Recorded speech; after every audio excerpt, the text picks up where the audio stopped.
Welcome back to the Copywriters Podcast with your host, the world's greatest copywriting coach, David Garfinkel. David, how are you doing today? Nathan, I'm good. How are you? I'm fantastic, and as the viewers on YouTube can see, we've got a continuation of some very awesome episodes that we recently released with an amazing guest. So I'm going to go ahead and kind of play the fly on the wall and just absorb as much as I can and let you introduce the topic and the guest for today's episode. You know, whenever you say that, I think of that old song, The Flies Have a Thousand Eyes. All right. By popular demand, we're back with the always surprising John Williamson today. He's going to talk about a serious problem every business faces and some ready-made solutions to this problem. Now, John is coming to us from an undisclosed location on the side of a mountain in Scotland. Over the last 30 years, he has generated millions of dollars in sales for himself and his clients with his own special brand of unique selling propositions. The problem, of course, the problem that we're going to solve today is getting and keeping the attention of customers in a way that leads to sales and repeat sales after that. And what John says is right at the heart of your attention getting should be your brand. A lot of us direct marketers don't pay a whole lot of attention to branding these days, but John argues that we should all the time. But not just any kind of brand, one that pulls its weight in getting attention and adding new customers. How do you do that, and how do you make it pay off? So if you don't have a huge budget to establish this brand in the way that a big corporation will try to do, that's important. But so is this. Copy is powerful. You're responsible for how you use what you hear on this podcast. And most of the time, common sense is all you need. But if you make extreme claims or if you're writing copy for offers in highly regulated industries like health, finance, and business opportunity, you may want to get a legal review after you write and before you start using your copy. Our larger clients do this all the time. Well, John, welcome back, and thanks for joining us again. Really appreciate it. Hey, David. No, it's a pleasure. I love hanging out with you guys. The first thing I'd like to talk about with you is something, a phrase I've never heard before, but that you use, branding bravery. Could you tell us what that means? Yeah. So let's face it, most small business, like the businesses that you and I deal with, and by small, I mean, not your massive blue chip, top of the stock market type stuff, but, businesses which have to go out there and fight for the stuff. They don't have huge budgets, like you just said. So they can't command presence in a marketplace by sheer weight of ad impressions and stuff like that. So they've got to make everything count. And so what I've noticed over the years is that where most people go wrong with the branding is they play safe. And they're trying to emulate what they see the big boys do. And not understanding that the big boys, most of them anyway, got to a certain point in time over a long period of time with a lot of money behind it to actually get inside of what we call the mind share. So I would take that. And people always give me exceptions. So they go, what about Apple? Apple's only been around for 2 or 3 decades. They've gone from nothing to the world's biggest brand and, most well known and most well respected and all that kind of thing. And what did they do? They went and stole Apple. Like this was all of ours, and they co-opted the word Apple and made it synonymous with their products. That was genius. But as we all know, Steve Jobs and Apple goes all the way back to the Garden of Eden, right? 100%. So there's a lot of underlying psychology used there, which is what we're going to talk about a little bit later on, about linguistics in branding, and about how you can use stories which are already inside people's heads to get your message to stick and to be understood incredibly quickly. So when we see an apple, we have a whole bunch of connotations, but you're not the first person who's ever said, oh, that goes all the way back to Adam and Eve. And like everybody knows that story. So, yep. and everybody knows what happens and all that kind of thing. So you're actually piggybacking on something like a conscience, which is already existent. It's already there. So branding bravery, you're not mentioning my hat. Like you're either thinking that I'm trying to outdo you with your hat, David, which I would never do, or I've got myself a part-time job in the evenings at TGI Fridays. Be honest, which one is it? You're a bartender. Do you think I've got the personality for that? I don't think I've got the Yeah, personality for that. yeah. But, that- but this is a massive demonstration of brand bravery. Huge demonstration of brand bravery, the way I denote it. And if you look at TGI Fridays, when they came to the marketplace, they adopted a contrarian way of branding and positioning and creating an identity for the business, completely contrarian with most restaurants.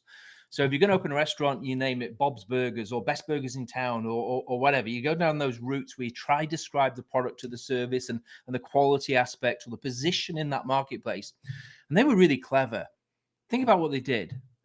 They took TGI Fridays, thank God it's Fridays, that phrase which is in people's head, that thank God it's Fridays, it's party time. It's like I've earned my money this week. It's now time to go spend it on having fun and enjoying myself. Hey, And they co-opted that concept.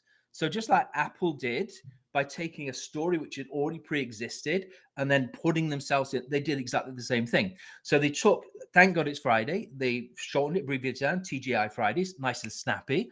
And what they told the marketplace is this: when you want fun, doesn't matter if it's a Tuesday afternoon, it's a Sunday morning, it's a Friday night, doesn't matter. But if you want to go to a place where it's banging, where it's happening, where the waitresses and waiters are having fun, where there's an atmosphere, where there's a bell being rung, if you want that, there's only one place in town to go, and that's TGI Fridays. So they co-opted inside people's heads, if you want to eat and have some fun in an atmospheric environment, irrespective of the time of the day or the night, the week, TGI Fridays. okay.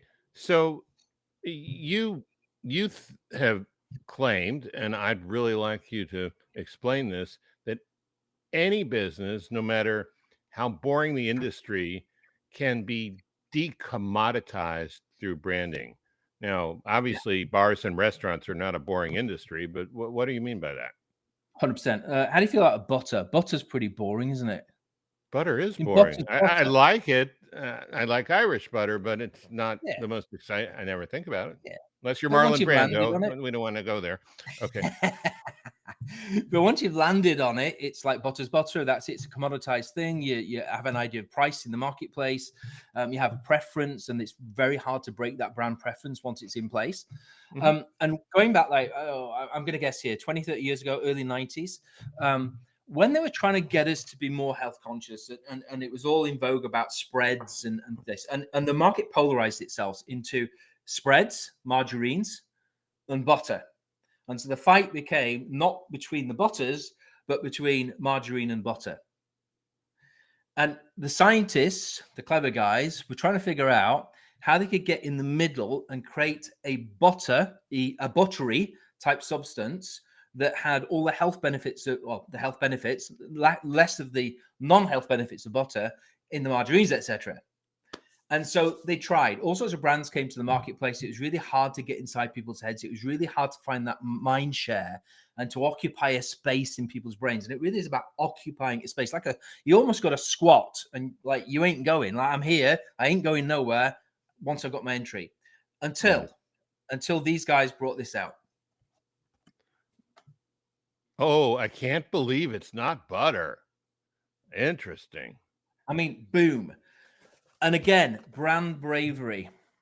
You can only imagine the conversation around the marketing table, can't you? You know the big boardroom table at wherever it was at the time, and you get all the guys from the marketing department in, and somebody comes in and says, I took this home last night, and my wife was trying it in the morning because they took it home to test it, and she spread it, and she went, I can't believe this ain't butter. And he walks into the office and said, why don't we call it that? You can imagine that everybody went, yeah, why not? That's a great name. Both of your examples come out of, we call it the lingua franca. I mean, they just come right out of the conversations of people, which, I certainly think is the absolute best way to do any kind of naming or even copy, 100%. Yeah, 100%. So do you want to look at our world? I mean, that's great. These are billion-dollar sure, industries and businesses. sure. But let's go and look at our world, because what you've landed on there about co-opting a language, something which already exists in the marketplace, is what I alluded to earlier on. These are two great big examples that everybody can nod their heads to and go, yeah, that makes sense. I can see that. I could spend like literally an hour and a half talking about TGI Fridays. and how the identity they created served it in multiple ways, at shareholder level, at employee level, at customer level, like across the board. But let's talk about a real life situation. So you know about my apples, don't you? I don't think we've ever done it yet, and one day we'll get around to it. But Yeah. I've got this little presentation I do where I go out and do apples at networking meetings, and I get a crowd around me. And I'd watch, David, this guy, every time I did this presentation at the Chambers of, he'd be stood there about 10 feet away watching. Not joining in, not getting involved, just studiously watching. So one day I approach him and I say, hey, you've been watching me for like weeks do this presentation. Every time I come out, you're there, you're watching, like, what's going on? And he said, I'm just in awe of what you've just done, but I just don't have the personality to do that. And the guy, literally, what we would call in the UK, had a dour personality. Yeah. Down in the dumps, down in the mouth, didn't smile an awful lot. He's there in his three-piece suit. He's got his curly hair. He's got his little hair. Like, the guy's not the most approachable. He's not friendly and all that kind of stuff. He says, I see what you do. He says, it's amazing. Like, I'm just captivated by it. I just wish I could do that. I said, we can do that for you. It's not about personality. Yeah, I can do the crazy stuff, but I work with tons of people who don't have the extroversion necessary to do things like the apples presentation. So I sat down with him and I said, tell me about your business. Now, it all starts with tell me about your business. Like, the amount of times I see people try and solve problems without actually asking a ton of questions first. Like, I've got an idea. Try this, try that. Why don't, and I'm like, no, I can, like, the old thing of 90% research and 10% actual creativity, that lands heavy with me. So I sit down and I say, what do you do? And he says, I'm a cost reduction analyst. I'm like, wow. I mean, that's a conversation starter in anybody's world.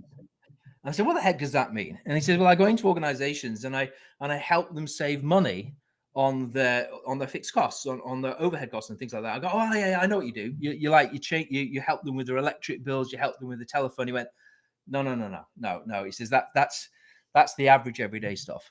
This guy had like 2 PhDs.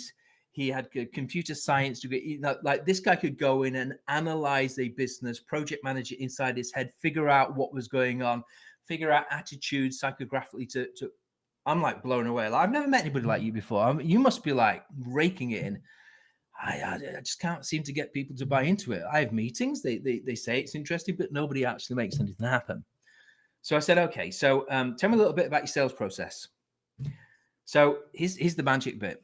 He tells me that when he goes into a brand new CEO's office, he goes in and 9 times out of 10, they say, do you want some tea or coffee? And so he'll say, yes, please. And whilst that's been arranged, could you show me where your bins are, your garbage containers? You know, the big ones, like the big, like huge man-sized ones. Can you show me where those are? And they'd show him, and then he'd go to his car and he'd get his little step ladders out and he'd climb up the step ladders in his 3-piece suit and get in the bin and start rummage around inside to try and get a feel for what was their attitude to waste, what was their attitude to spending money. All right. And I'm like, and this doesn't blow people away. He said, oh, they don't see me doing it. I just go around the back and do it, and then I go back and sit and drink coffee. I'm like, so I said, right, here's what I think we're at. We need to rebrand you.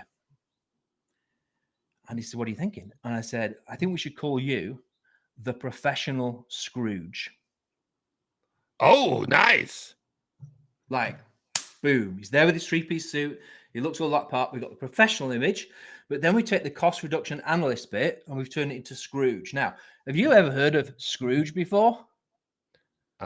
Charles Dickens.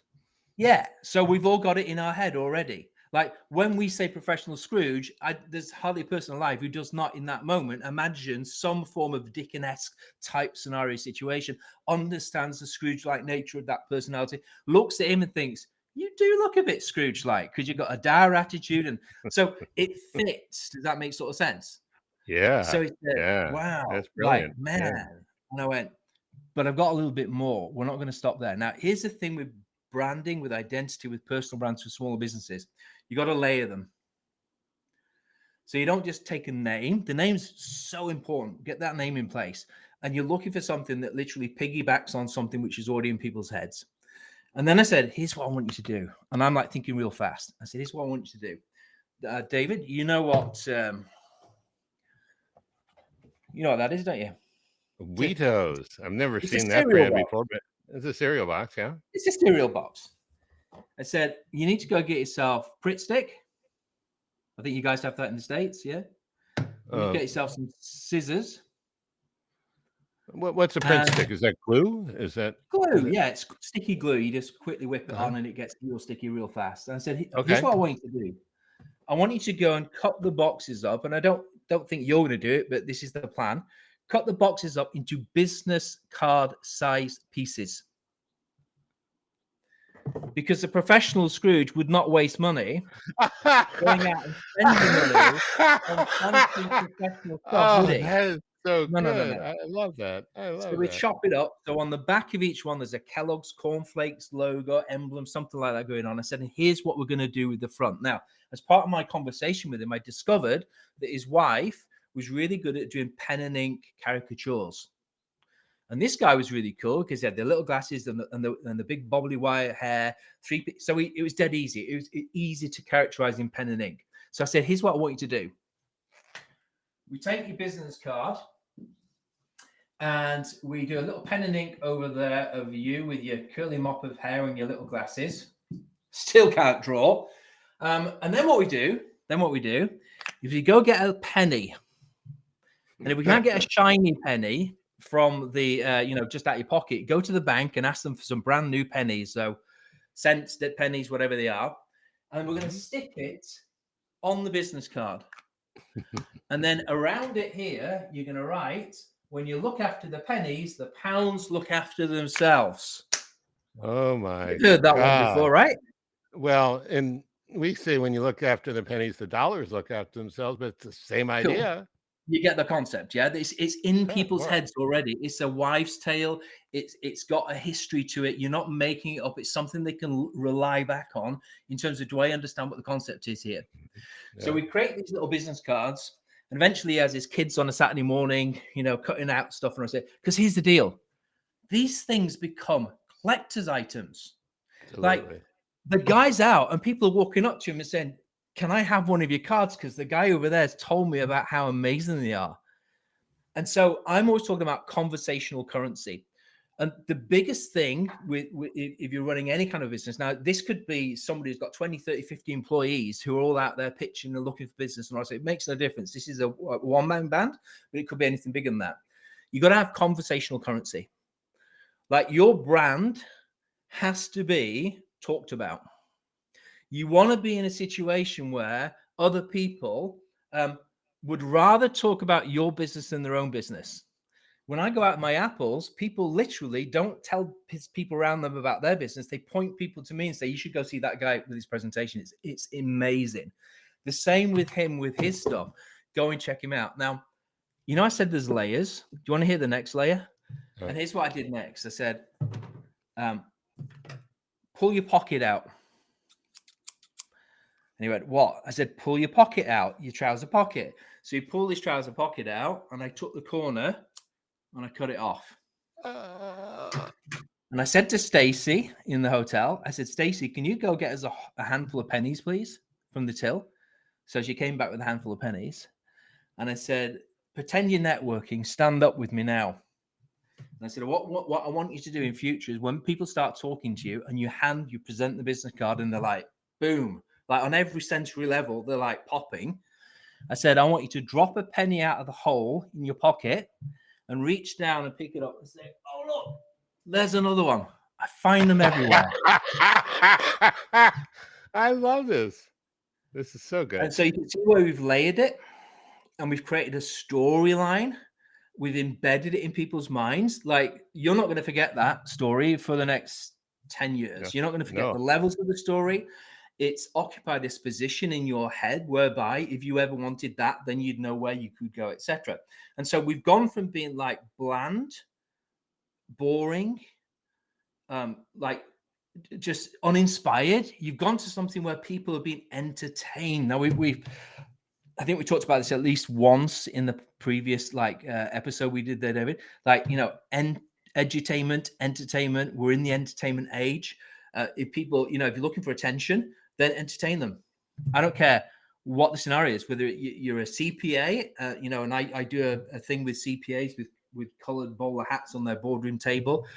Sometimes I go out and I have a Starbucks mug with a whole bunch of dollar bills hanging out the top of it. Sometimes I go out and I've got a teapot which I'll take with me and I'll carry that into a Chamber of Commerce meeting. Just my teapot. Like, it doesn't matter, and none of them, not one single one of those is like has no consequence. I mean, every single one of them tells a story. Every single one of them makes a huge amount of sense to people, and that's what we're aiming for. We want them to be able to take what could be boring or inconsequential to their life, and if all it is interesting enough for them to talk to other people about, to say, I saw this amazing presentation, the guy, he had these business cards and look at it. If that's all they do because they weren't the right client for you, you've won. Oh yeah. Oh, this is terrific. And I've gotten very interested in branding lately in say a more traditional yet money-making method, but this is an entirely different strain. Why don't you come back next week and we could talk about charging higher prices? Would you like that? I'd love to do that, because here's the deal. It's all very well getting these people there, but if you can't get the money, if you get their interest, get the attention, but if you can't get the money, what the heck? So, and we're in the kind of climate now where we're going to start to see pressure on prices and things like that. So let's do it. Yeah. Okay, that's good. And you do have this Facebook group, which we should tell everybody about. I think it's free. It's called Attention Bandits. Attention Bandits. Yep. So that's how you can get your initial introduction to John. I think you should mention Copywriters Podcast when you apply for membership. And 100%. Thank you very much. I've enjoyed it again. All right. Thanks again for coming on. And until next time, if you want to catch more episodes of this podcast, head on over to copywriterspodcast.com, and we will catch you next time. Catch you next time. Thanks, guys.